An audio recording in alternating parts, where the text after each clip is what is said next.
नमस्कार दोस्तों, कासन स्टडी की ऑनलाइन क्लासेस में आप सभी का स्वागत है। दोस्तों, आज के इस क्लास में हम आपको बताने वाले एनसीईआरटी मैथमेटिक्स क्लास 9th का एक्सरसाइज 1.3 आपको इसमें सॉल्व कराने वाले हैं। इसमें हमारा पहला क्वेश्चन कह रहा है, क्वेश्चन को अच्छे से समझिए। कह रहा है write the following in decimal from and से what kind of decimal expression each has.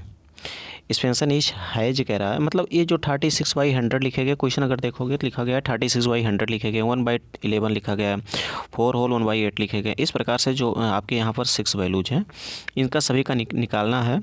तो देखिए, इसे अगर 36/100 लिखा गया, अगर हम 100 से डिवाइड कर देंगे तो 0.36 हो जाएगा। ये सब तो मान बहुत ईजी होते हैं, जो कि आपको बहुत अच्छे से यहाँ पर समझा दिया गया है। यहाँ पर क्या अच्छे से समझा दिया गया है, जिससे हमने क्वेश्चन क्या दिया था, क्वेश्चन हमारा था कि 36/100 लिखा था, इसको मैंने डिवाइड किया तो 0.36 हो गया।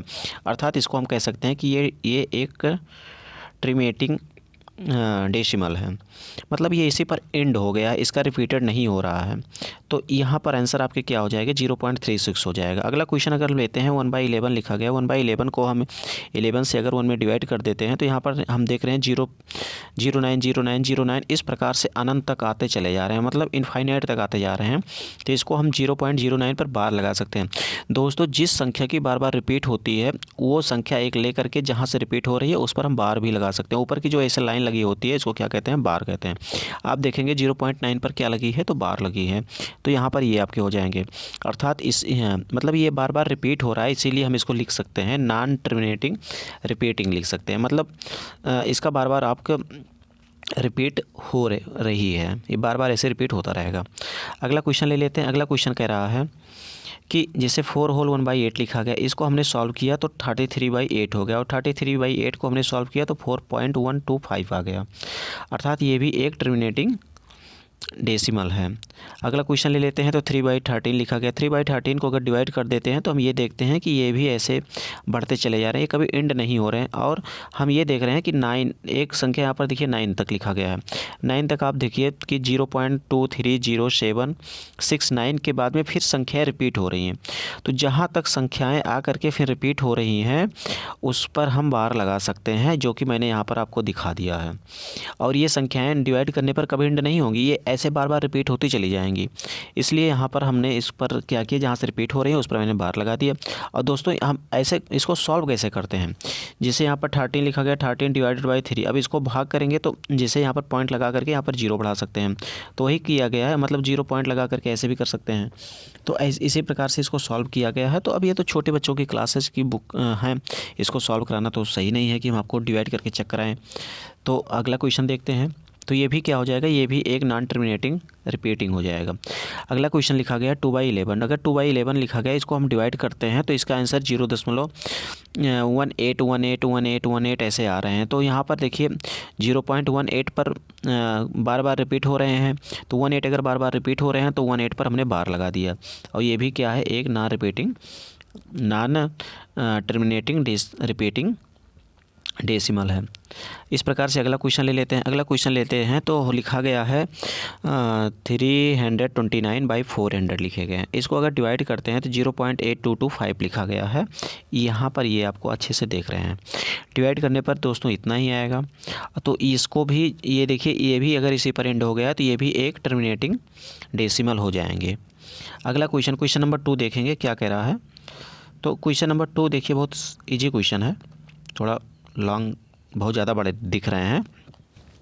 क्वेश्चन नंबर 2 कह रहा है यू कैन, आप जानते हैं डैट मतलब कि 1/7 इज इक्वल टू, ये वैल्यू लिखे गए हैं। Can you predict what the decimal expansion of, ये जो वैल्यूज लिखे गए हैं are without actually doing the long division, if so how. मतलब क्या हुआ कि क्या आप ये बता सकते हैं कि जो ये एक वास्तव में जो ये लंबा वाला भाग होता है, मतलब डिवाइड करते हैं तो जो लंबे वाले मैटर होते हैं, तो इसको आप डेसिमल प्रसार में कर सकते हैं, मतलब हाँ कि नहीं, अगर हाँ तो इसकी वैल्यू कैसे होगा, यही आपको बताना है। तो देखिए ये तो बहुत ईजी क्वेश्चन है। जैसे यहाँ पर लिखा गया, मतलब इसी की सहायता से करना है। जैसे आपको दे दिया गया 1/7 की वैल्यू यहाँ पर दे दी गई है, इसी की सहायता से आपको करना है। तो यहाँ पर अगर 1/7 दे दिया गया है, तो यहाँ पर 1/7 में अगर हमने 2 से मल्टीप्लाई कर दिया, जैसे इसे सबसे पहले 2/7 कह रहा है, अगर 2/7 को अगर सॉल्व करना है तो 2 × 1/7 कर सकते हैं, और मल्टीप्लाई करेंगे तो दोस्तों अब 2 से मल्टीप्लाई करेंगे तो 2 से तो सभी में मल्टीप्लाई हो जाएगा, इसलिए यही आपके ये आंसर हो जाएगा। तो ये तो बहुत ईजी क्वेश्चन है। सब में इसी प्रकार से इसमें लिखा गया है कि अगर 3/7 का पूछता है तो 3 × 1/7 कर दिए, 1/7 की वैल्यू जी ये होती है, 3 से मल्टीप्लाई कर देंगे ये हो जाएगा। इस प्रकार से जो भी वैल्यू इसमें, जैसे 6/7 पूछा गया है तो 6/7 की वैल्यू अगर देखते हैं तो 6 से मल्टीप्लाई कर दिया, वैल्यू ये हो गया। तो इस प्रकार से ये क्वेश्चन तो बहुत ईजी है, ये भी आसानी से हो जाएगा। क्वेश्चन नंबर 3 कह रहा है express the following into the form P/Q where P and Q are integer and Q not equal to 0। यहाँ पर लिखा गया है 0.6 पर बार लगे हैं। आप यहाँ पर क्या लिखा गया, 0.6 पर अगर बार लगा दिया गया, इतना हमने क्या बताया था, जिस संख्या पर बार लगी हो तो संख्या बार बार रिपीटेड होती है। तो यहाँ पर आप ये देख रहे हैं 0.6 पर बार लगा है, इसको 0.666 इस प्रकार से इनफाइनाइट तक लिख सकते हैं, मतलब अनंत तक हम इसे बढ़ा सकते हैं। तो ये यहाँ से हो जाएगा। तो यहाँ पर आपको ये बताना है, इसको बताना क्या चीज़ है, मैंने तो क्वेश्चन को अच्छे से समझाया नहीं। क्वेश्चन तो पहले अच्छे से समझ लीजिए। कह रहा है express the following in the form P/Q। इसे P/Q के रूप में व्यक्त किया जा सकता है, जहाँ where P and Q are integer, जहाँ P और Q एक इंटीजर हैं, Q not equal to 0, Q की वैल्यू 0 नहीं है। तो अगर हम इसको सॉल्व करते हैं तो इसे 0.6 दे दिया गया मान, तो 0.6 को हम 0.666 लिख सकते हैं। तो हम ये मान लेते हैं, लेट्स x इक्वल टू ये मान लेते हैं, लेट्स मतलब हम मान लेते हैं कि x की वैल्यू जो है 0.666 है। तो अगर हम इसकी वैल्यू 0.666 अगर मान लेते हैं तो दोनों साइड में हमने क्या किया, 10 से मल्टीप्लाई कर दिया, लेफ्ट साइड में और राइट साइड में हमने 10 से मल्टीप्लाई कर दिया। तो यहाँ पर हो गया 10x और इधर हो गया 6.666 हो जाएगा। तो अब यहाँ से अगर हम इसको सॉल्व करते हैं, तो अगर इसको हम दो अलग पार्ट में तोड़ते हैं, तो जैसे यहाँ पर लिखा गया था, देखिए 6.666 लिखा गया, इसको हम लिख सकते हैं 6 + 0.66 लिख सकते हैं इस प्रकार से। अब यहाँ तो 6 तो है ही, प्लस यहाँ की वैल्यू क्या है, x हो गया, वही यहाँ पर लिख दिया गया 10x + 10x is equal to 6 + x लिखा गया है। ये आप देख ही रहे हैं। तो x को हमने उस साइड में 75 कर लिया, x को उठा करके इस साइड ले लिया तो हो गया, इधर जाएगा माइनस हो जाएगा, तो 10x में से x माइनस कर दिया तो हो गया 9x। 9x बराबर क्या आ गया, तो आपको हो गया 9x बराबर 6 आ गया। अगर 9x बराबर 6 आ गए हैं तो यहाँ से x बराबर निकालोगे 2/3 हो जाएगा। तो जो कि 2/3 क्या है, एक रेशनल नंबर है। 2/3 क्या है, एक रेशनल नंबर है। इसी प्रकार से अगर हम अगला क्वेश्चन ले लेते हैं, तो अगला क्वेश्चन यहाँ पर इसी वक्त समझ लीजिए। एक क्वेश्चन और समझाते हैं, जैसे 0.47 पर बार लगा है। अगर 47 पर बार लगा है तो इसको हम लिख सकते हैं 0.4747। दोस्तों यहाँ पर 47 पर बार नहीं है, ओनली 7 पर बार है, ये थोड़ा मिस्टेक हो गया है, इसको अच्छे से समझ लीजिएगा। तो यहाँ पर केवल 7 पर बार लिखे गए हैं, 47 पर नहीं है। तो यहाँ पर अगर 7 पर बार लगा है तो 7 की संख्या बार बार रिपीट हो रही है, तो इसे हम 4 संख्या रिपीट नहीं हुई तो उसको हम 4/10 भी लिख सकते हैं, प्लस जो है 0.777 पर अपान नीचे 10 हो जाएगा, क्योंकि 10 दोनों साइड में हो जाएगा ना। हमने क्या किया, एक डिजिट हमने खिसका दिया हूँ, इसलिए जो है हमने 4 को, देखिए अब यहाँ पर हम आपको अच्छे से समझा देते हैं, दरअसल आपको समझ नहीं आ रहा होगा, फिर से समझ लीजिए। जैसे यहाँ पर लिखा गया है कि 0.4777 ऐसे लिखा गया, हमने 4 को इस साइड ले लिया। अगर हम 4.7 लिखेंगे तो हमको नीचे 777 लिखेंगे, तो यहाँ पर नीचे हमको 10 से मल्टीप्लाई करना पड़ेगा, और इसमें भी 10 से मल्टीप्लाई करना पड़ेगा और 10 से डिवाइड करना पड़ेगा। तो हमने 10 वाला तो नीचे माना आ गया और 10 से मल्टीप्लाई कर देंगे तो ये हो जाएगा 4.777 हो जाएगा। तो जो कि यहाँ पर ये लिख दिया गया है ये। अब इसको हम क्या लिखते हैं, एक बार हम ये वैल्यू लिख सकते हैं, फिर एक बार हम ये वैल्यू लिख सकते हैं, इधर वाली वैल्यू, तो वही हमने यहाँ पर कर दिया है। तो ये हो गया कितना, 4/10 प्लस 0.777/10 लिख सकते हैं। अब 4/10 को हम यहीं पर भूल जाते हैं, उसको ध्यान नहीं देंगे, क्योंकि 4/10 एक रेशनल नंबर तो है ही, उसके बारे में हमको सोचने की ज़रूरत नहीं है। आगे लिखा गया 0.777/10 लिखा गया, तो हम यहाँ पर ये मान लेते हैं, लेट्स x इजिकल टू 0.777 ले लिया हमने। अब हमने क्या किया, दोनों साइड में 10 से मल्टीप्लाई कर दिया, 10 साइड मल्टीप्लाई कर देंगे तो वैल्यू ये हो जाएगी। फिर वही 75 कर लेंगे, सेम प्रक्रिया, x इजिकल टू 7.9 आ जाएगा, जैसे इसके पिछले वाले क्वेश्चन बताया था। अब इसके ऊपर आप देख ही रहे होंगे कि क्वेश्चन तो आपको जब मैंने सॉल्व कराया था तो वैल्यू तो ये मिली थी, अब यहाँ पर वैल्यू ये मिली थी, तो यहाँ पर 4/10 तो हो गया, प्लस 0.777 अपान नीचे 10 हो जाएगा। 4/10 तो रहेगा ही, और 0.777 की वैल्यू तो 7/9 आ गया, मल्टीप्लाई 10 हो जाएगा तो 7/90 हो जाएगा। इसको और आगे अगर हम सॉल्व करते हैं तो इसकी वैल्यू यहाँ पर एलसीएम ले लेते हैं, एलसीएम 90 आ जाएगा। मतलब ये सब क्वेश्चन सॉल्व करना तो आपको आता ही होगा। अब इतना भी नहीं है कि आपको प्लस माइनस समझाया जाएगा, बस मेथड आपको बता दिया जा रहा है, यहाँ पर मेथड समझ लीजिए, बाकी प्लस माइनस आप स्वयं करिए।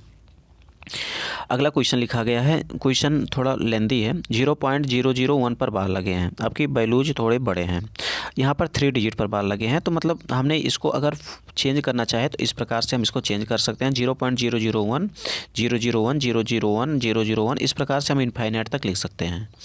अब इसको अगर हम और आगे तक देखते हैं तो हम मान लेते हैं x इजिकल टू 0.001 001, हमने इसको मान लिया। हमने क्या किया, दोनों साइड में हमने 1000 से मल्टीप्लाई कर दिया, 1000 से मल्टीप्लाई कर देंगे तो यहाँ पर तो 1000 x हो जाएगा, बट इस साइड में आप 1 इधर ले जाओगे तो 1.001 001 ये हो जाएगा। इसको हम अलग अलग तोड़ते हैं, तो इसको अगर हम तोड़ेंगे तो ये 1000 x तो रहेगा ही, 1 को अलग कर दिया, प्लस 0.001 को हम x लिख सकते हैं, जो कि ऊपर हमने माना है। ये देखिए यहाँ पर अगर देखोगे तो यहाँ पर हमने इसको लिया है, इसकी वैल्यू x हो गई, और इसको 75 कर लेंगे तो 99x इजिकल टू x हो गया। तो यहाँ से x की वैल्यू निकाल लेंगे तो x वैल्यू क्या हो जाएगी, 1/999 हो जाएगी, जो कि ये यहाँ पर लिखा गया है। क्वेश्चन नंबर 4 देखिए, क्वेश्चन नंबर 4 क्या कह रहा है। क्वेश्चन नंबर 4 अगर हम देखते हैं, ये क्वेश्चन अच्छे से समझ में आ गया होगा, इसमें आप तो समझाने की जरूरत है नहीं। क्वेश्चन नंबर 4 कह रहा है कि 0.99999 in the form p/q, are you surprised by your answer. मतलब इसका मतलब क्या हुआ कि यहाँ पर जो वैल्यू दिया गया है, ये वैल्यू p/q के रूप में हम निरूपित कर सकते हैं, अर्थात प्रदर्शित कर सकते हैं। और क्या ये जो उत्तर आपने दिया है, इसका जो आंसर आपने दिया है, क्या इससे आप सेटिस्फाइड हैं, इससे आप आश्चर्यचकित हैं? आपको यही नहीं, सॉरी, इसमें कह रहा है क्या इससे आप आश्चर्यचकित हैं। सेटिस्फाइड मतलब संतुष्ट होता है, आश्चर्यचकित मतलब क्या इसमें कुछ आपको अचंभव लग रहा है, इसमें ये कह रहा है। तो हमने क्या ले लिया, हमने मान लिया कि x इजिकल टू ये जो वैल्यू लिखा गया है, इस वैल्यू को हमने x मान लिया, दोनों साइड में 10 से मल्टीप्लाई कर दिया, तो वैल्यूज यहाँ पर निकल जाएंगे। अब हम जैसे यहाँ पर लिखा गया 9.9999 इस प्रकार से इनफाइनाइट तक लिख सकते हैं। इसको हम 9 प्लस 0.9999 इस प्रकार से लिख सकते हैं। और ये जो वैल्यू है, ये वैल्यू x है, ये वैल्यू 9 है ही, तो वही यहाँ पर लिख दिया गया, 10x is equal to 9 plus x लिख दिया गया है। तो यहाँ से हमने x उस साइड ले लिया तो हो गया 9x अपान 9 हो, सॉरी 9x इजिकल टू 9 हो गया, तो x इजिकल टू 1 हो गए। तो यहाँ से आपके x की वैल्यू आ गए, ये भी आप यहाँ से देख रहे हैं। अगला क्वेश्चन देखते हैं, अगला क्वेश्चन क्या कह रहा है, क्वेश्चन नंबर 5। दोस्तों जो पढ़ाया जा रहा है समझ में आ रहा होगा तो चैनल को सब्सक्राइब कर लीजिएगा, और इसके बाद कमेंट में ये ज़रूर बताइएगा कि हाँ सर आप अच्छे पढ़ाते हैं, इसी प्रकार से क्लासेज हमको सभी क्लासेज प्रोवाइड करवा दीजिए। तो हम प्रयास ये करेंगे आपको सभी क्लासेज दे देंगे, ज्योग्राफी हिस्ट्री जो भी रहेगा सब कुछ हम आपको क्लासेज दे सकते हैं, बट आपके कमेंट के बाद ही देंगे। बाकी मैथ का तो मैंने कह दिया, तो मैथ का तो पूरा चैप्टर हम पढ़ा ही देंगे, 15 दिन के अंदर में पूरा सबमिट करके रख देंगे। अब क्वेश्चन नंबर 5 देखते हैं। क्वेश्चन नंबर 5 कह रहा है कि what can the maximum number of digits be in the repeating block of digits in the decimal expansion of 1/7 perform the division to check your answer. मतलब इसको चेक भी करना है कि 1/7 का जो मैक्सिमम मान होते हैं, मतलब इसमें कह रहा है कि अधिकतम मान जो मैक्सिमम मान होते हैं उनकी पुनरावृत्ति कब तक हो सकती है। तो दोस्तों ये चीज़ बहुत आसानी होती है। जैसे अब यहाँ पर आपको क्या करना है, 17 से डिवाइड करना है 1 में, तो ऐसे डिवाइड करोगे, जानते हो कितने डिजिट में आंसर आएंगे, इसके आंसर टोटल 16 डिजिट में आएंगे। इसके आंसर कितने डिजिट में आएंगे, 16 डिजिट में आएंगे। और जैसे 17 डिजिट में आंसर आएगा वैसे उसकी वैल्यू 1 हो जाएगी। मतलब आंसर 16 डिजिट में इसका आएगा, इसको आप चेक करेंगे तो इनका जो पुनरावृत्ति, इनकी जो रिपीटिंग होती है ना यहाँ पर रिपीटिंग ब्लॉक, मतलब इसका अधिकतम मान जो होता है वो 16 तक हो सकता है। जैसे ये यहाँ पर देखो हमने डिवाइड किया है तो 16 के बाद में फिर इसका पुनरावृत्ति होने लगती है, रिपीटिंग होने लगता है। 16 तक सेम डिजिट आएगा। यहाँ पर मेरा बताने का मतलब ये है कि जो सेम डिजिट वाले होते हैं वो अधिकतम कितनी बार तक हो सकते हैं, तो आप क्या बताओगे, वो 16 तक हो सकते हैं। मतलब हमने इसमें क्या कर दिया, निकालने के लिए 17 - 1 कर देंगे, तुरंत हो जाएगा 16 और 16 ही आपके आंसर हो जाएंगे। यहाँ पर एग्जाम्पल के तौर पर हमने आपको एक समझा भी दिया है और यहाँ पर नीचे हमने इसको लिख भी दिया है कि there are 16 digit in the repeating block of the decimal expansions of 1/17। Question number 6 देखते हैं। क्वेश्चन नंबर 6 क्या कह रहा है। क्वेश्चन नंबर 6 कह रहा है कि look the served example of rational number in the form p/q where p and q are integer what no common factors other than 1 and having terminating decimal representation. Can you guess what property q must is satisfied? दोस्तों ये question तो बहुत लेंदी है, चलो ठीक है कोई बात नहीं। मतलब इसे ये क्वेश्चन ये कह रहा है कि p/q का आपको कई प्रकार के एग्जाम्पल देने हैं। जो p और q जो है एक इंटीजर हैं, p और q क्या है, एक इंटीजर हैं, और जो 1 लिखा गया 1 का जो मान होता है वो कॉमन फैक्टर्स नहीं है। 1 का मान कैसा है, कॉमन फैक्टर्स नहीं है। और इनका जो टर्मिनेटिंग डेसिमल है, इसमें कह रहा है इनका जो टर्मिनेटिंग मतलब इन्हें हम टर्मिनेटिंग डेसिमल के रूप में लिख सकते हैं। और क्या आप इससे अनुमान लगा सकते हैं कि Q का जो है कौन कौन से मान इसे संतुष्ट करना चाहिए, यही कह रहा है। कोई बात नहीं, अभी देखो हम समझा देते हैं आपको। क्या इसमें सब में एक चुटकियों वाले क्वेश्चन है। इसमें कह रहा है कि terminating decimal examples terminating decimal expansions will cover ओकवर। गला थोड़ा दोस्तों सूख गया है। व्हेन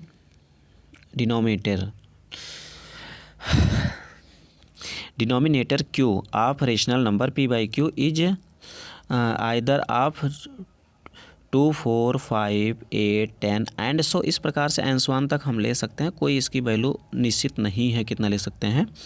तो जैसे हमने एक मान यहाँ पर क्या दिया गया था, हमने जैसे 9/4 ले लिया। 9 और 4 हम ये देख रहे हैं कि ये दोनों कैसे हैं, 9 और 4, 9/2 लिख सकते हैं, 9/4 हमने ले लिया, कोई बात नहीं। 9/2 भी लिख सकते हैं क्योंकि यहाँ पर जो मैंने मान दे दिया है ना 2, 4 जो डिनोमिनेटर होता है इसमें से हमने कोई भी मान ले लिया, तो 9 इतना कर लिया। तो ये हम देख रहे हैं इसको हम काट रहे हैं तो 2.25 आ रहा है। 11/8 लिखा गया, इसको 1.3 ये हो जाएगा। एग्जाम्पल हमने लेकर के आपको दिखा दिया, ये हो जाएंगे। आगे कह रहा है इसमें It can be observed the terminating decimal may the obtents in the solutions where prime fractions of the denominator of the given fractions has the power of 2 only or 5 only और बहुत, मतलब कुछ भी ले सकते हैं, ऐसी बात नहीं है, बहुत ज़्यादा वो नहीं है। नीचे वाला डिनोमिनेटर को ये मान रखते देंगे, कोई भी वैल्यू ले करके उसको हम सॉल्व करते हैं तो वो जो भी आंसर आएगा वो आप यही देखेंगे कि मान यही ऐसे निकल करके आ जाएंगे। हम क्वेश्चन नंबर 7 बताते हैं। दोस्तों गला सूख गया है, पढ़ाने की इच्छा नहीं हो रही है, क्लास स्टॉप करने की इच्छा हो रही है, लेकिन फिर भी हम ये चैप्टर ख़त्म कर देते हैं, थोड़ा कंप्रोमाइज़ कर लीजिएगा।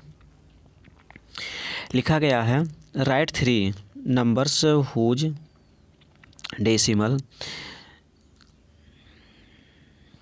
Expansions are non terminating non recurring. यहाँ पर कह रहा है कि आपको 3 ऐसे नंबर्स बताने हैं, 3 ऐसी संख्या बताने हैं जो जिनका अगर हम डेसिमल में उनको अगर प्रसार करते हैं, एक्सप्रेशंस करते हैं, मतलब उसको हम प्रसार करते हैं तो एक अनावर्ती हो, अनुवंशानी या अनावर्ती, जिसे नॉन टर्मिनेटिंग मतलब टर्मिनेटिंग वो ना हो, ठीक है ना। मतलब जिससे कोई संख्या का रिपीट होना चाहिए, ऐसी संख्या। तो यहाँ पर मान लीजिए वो संख्या हम अपने मन से ले लिया, 3 संख्या लेनी थी तो 3 संख्या, एक संख्या ये ले लिया, एक संख्या ये ले लिया। इसमें क्या है, इसमें तो आप अपने मन से भी बना सकते हो। टर्मिनेटिंग डेसिमल लेना है तो टर्मिनेटिंग डेसिमल ये हो गए।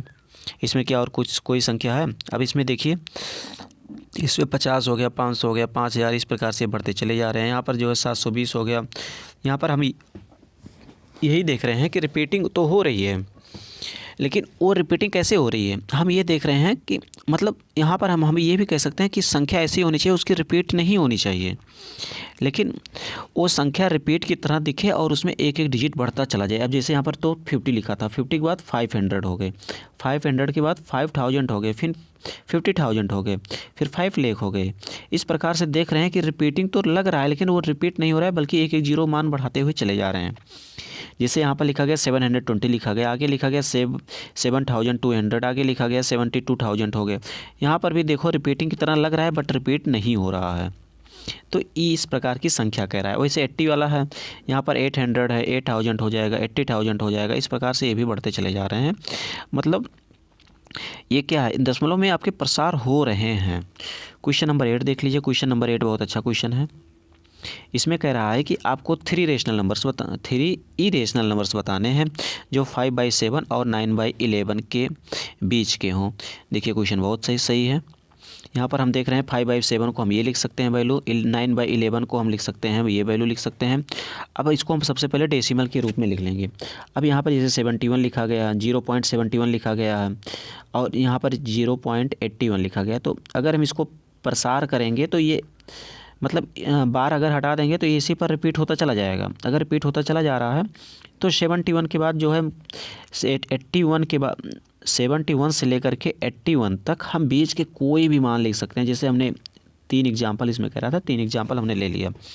73 लिख करके बीच के कोई मान लिख दो, 85 लिख दिया, 79 लिख दिया, 75 लिख दिया, 76 भी आगे की वैल्यू लिख सकते हैं। मतलब आगे की यही वैल्यू हमको ध्यान देना है।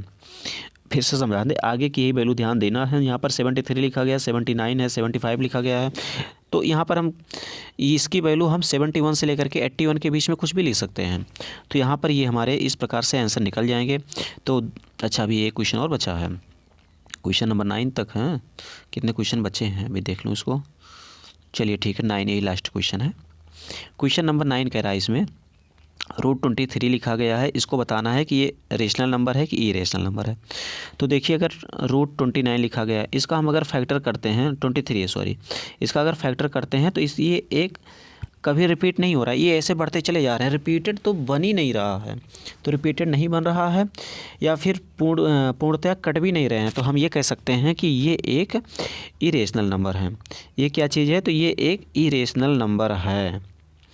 ये क्वेश्चन नंबर अगला देख लीजिए। क्वेश्चन नंबर अगला कह रहा है कि 200 रूट में 225 लिखा गया। इसको हम अगर फैक्टराइजेशन करते हैं तो ये 15 × 15 हो जाएगा। मतलब इसका तो पेयर बन रहा है, ये तो कट करके ख़त्म हो गए, तो इसलिए इसे हम रेशनल नंबर कह सकते हैं। अगला क्वेश्चन लिखा गया है क्वेश्चन नंबर 3 आप देखिए। क्वेश्चन नंबर 3 कह रहा है, लिखा गया 0.379 लिखा गया। अगर हम इसको चेंज देखते हैं तो ये यहीं पर कट करके ख़त्म हो गया। मतलब ये संख्या रिपीट नहीं हो रही है और ना ही संख्या ऐसे बढ़ रही है। रिपीट संख्या होगी तो भी तो वो रेशनल नंबर हो जाएगा, बट संख्या रिपीट नहीं हो रही है, ऐसे बढ़ते चले जा रहे हैं, कभी उसकी एंड नहीं हो रही है। तो हम ये कह सकते हैं वो एक रेशनल नंबर नहीं है। बट यहाँ पर तो स्टॉप हो गया, इसलिए ये भी एक रेशनल नंबर है। अब क्वेश्चन नंबर इसमें देखते हैं तो यहाँ पर देख रहे हैं कि यहाँ पर बार लग गया है। यहाँ पर क्या लग गया है? यहाँ पर बार लग गया। अगर यहाँ पर बार लग गया है तो श्योर है कि ये भी एक रेशनल नंबर है। ये नॉन टर्मिनेटिंग नंबर्स होते हैं। अगला क्वेश्चन लिखा गया। अगला क्वेश्चन है, ये जो वैल्यूज लिखे गए, ये वैल्यूज हम देख रहे हैं कि बढ़ते चले जा रहे हैं। पहले 10 था, फिर 100 हो गए, फिर 1000 हो गए, फिर 10,000 हो गए। इस प्रकार से बढ़ते चले जा रहे हैं। तो ये भी क्या है? एक इरेशनल नंबर्स हैं। तो इस प्रकार से ये चैप्टर यहाँ पर एंड हो गया। 1.3 आज मैंने 3 क्लास आपको बता दिया हूँ। एक्सरसाइज 1.1, 1.2, 1.3 आज मैंने सॉल्व करा दिया। अगला 1.4, 1.5 आपको कल प्रोवाइड करवा देंगे। तो इसी प्रकार से सेशन ये अगर आपको समझ में आया हो, अच्छा लगा हो क्लासेस, तो चैनल को सब्सक्राइब ज़रूर कर लीजिएगा।